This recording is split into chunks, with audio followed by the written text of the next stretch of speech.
Nursery बनाई इन्होंने छोटी जी यानी कि जड़ी नर्सरी अपने उत्थे पाकिस्तान बनती जिमें ला के इतने पौधे तैयार करके फिर अगे लै जाते हैं या सेल भी करते हैं विचों। सऊदी ने अपना कारोबार जोड़ा सीधा किया है माशाअल्लाह। यह देखो हम इतने पनीरी लगी सी जोड़ा ना बैंगन का लगा हुआ इतने आके एक बारी तो पाकिस्तान भी याद आ गया नाले पंजाबियों का जोड़ा अपना पंजाब कल्चर है वह भी याद आ गया। देखो कितना प्यारा माहौल बनाया यार इसने। वीडियो पसंद आवे तो कमेंट लाजमी करना है सारे दोस्तों ने।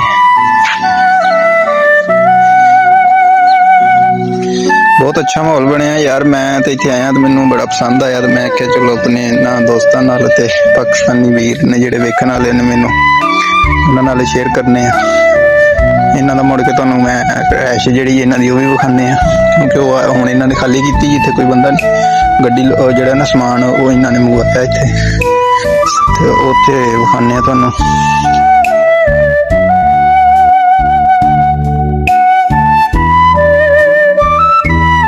देखो ये नींबू लगे ने नींबू लगे चेक करो।